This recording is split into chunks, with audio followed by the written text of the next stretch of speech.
Dying is not fun, man. Yeah.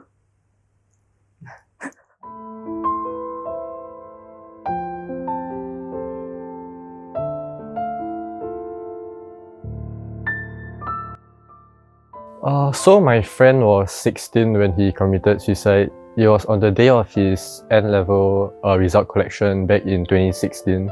So I think it was somewhere in December. The latest one was last week.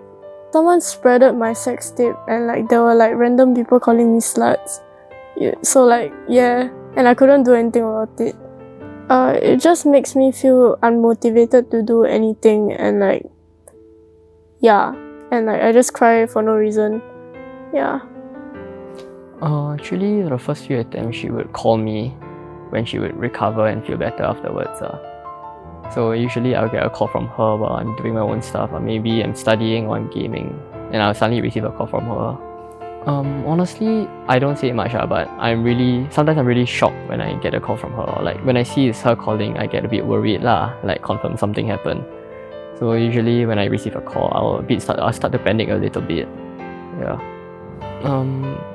I guess it just made me a bit more worried about her. So maybe when I'm doing my daily activities, I'll be thinking like, oh, is she okay? Like, how is she holding up? Sometimes I'll try to check up on her, all that.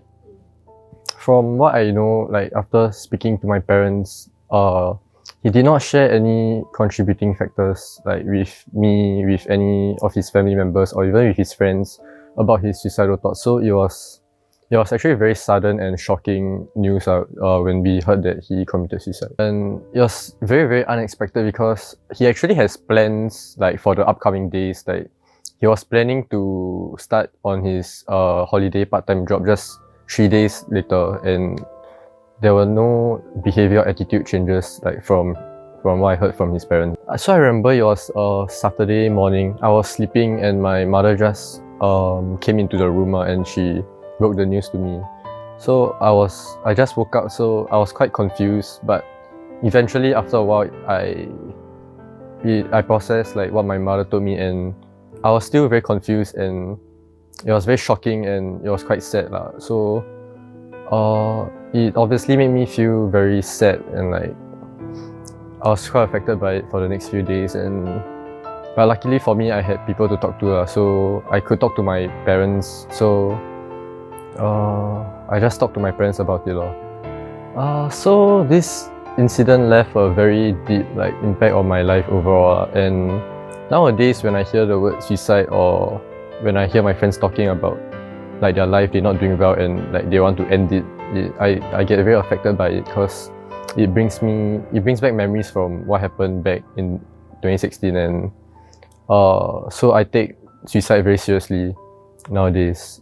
And to cope with it, basically since he was my childhood friend and my entire family knew about him, we would always hang out. So my parents were actually very close to him as well, and I coped with this incident by like talking about my feelings with my family members lah. And they also gave me space to like grieve and cry, and over time things just slowly got better as I learned to accept the fact. My dad was also very affected by this incident actually, because my dad actually knew him since he was about 10 or 11 years old, because he would regularly visit the temple, and in a way he kind of took care of my dad kind of took care of him in the temple throughout his life. And my parents supported me by, they would always check out on me like in the days following this incident. They would always check out on me, ask me like, am I okay? And they would ask me to talk about my feelings with them, because they don't want me to like hold these feelings inside of me and just grieve alone. Yeah. Yeah, I've been going to a psychiatrist since like 2 years ago. But then like because of like my shortcomings, like the hostel, I can't like go. Yeah. It's not a healthy coping mechanism, but I smoke. So like yeah. Usually I'll just go out with my friends. Yeah, and maybe drink. I think Yeah, it's a bit emotionally taxing. It's a bit hard to like always be there for somebody. Sometimes I try to like check up on her. When she calls, I'm there to comfort her lah. I'll always pick up her calls, even if it's for a short while, even if I'm not free. It's a bit hard to cope sometimes, but I just try my best. Most of the time, the people around me, they don't really like know. Not really, I would say no, cause I don't share. I keep it to myself, and like, I just try my best to help her on my own. No, at the start, not really, cause for me it was a bit hard for me to support her as well. So it was only after a while that like I got closer to like her family, so that anything happens, like they will be able to depend. They can depend on me. For me, I think it's more like cause we met in church. I will automatically go to God, be like pray for her a little bit, and if it doesn't work, sometimes I don't really think I did anything to go through a difficult time. It's more like it made me more aware. Also, I went to see how I can help her more. Yeah. So what helped me through this difficult period of time is having someone to talk to, and I think I'm very fortunate that my parents, my sisters were very understanding of the situation, and they provided me with time, they provided me with a space to talk about my feelings, and after talking about these feelings and being able to like come to terms with this fact over a period of time, it helped me to cope with it. What's one thing you want to say to them? Thanks, bro. Please take care of yourself more. I will try my very best to do what I can for you. I wish you have sought for help. I wish he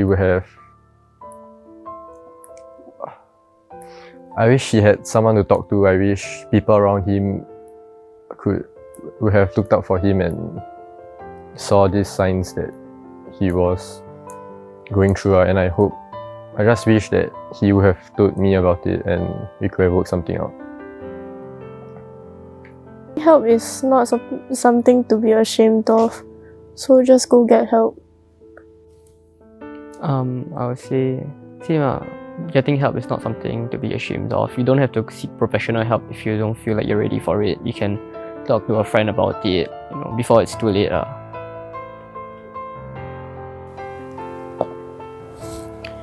I think that in order to help prevent suicide, we need to first be able to identify what are the early symptoms and signs in someone who is attempting to commit suicide.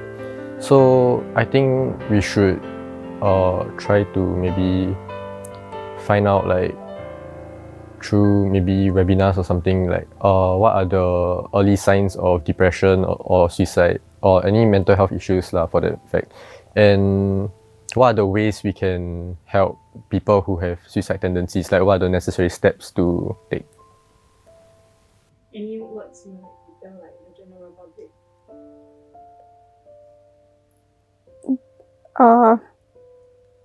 Dying is not fun, man.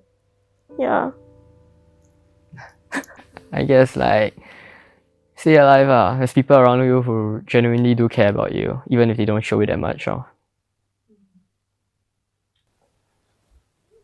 I think suicide is a very big thing, and it's an issue here in Singapore. And if you ever feel like you need help, please don't be afraid to seek for help.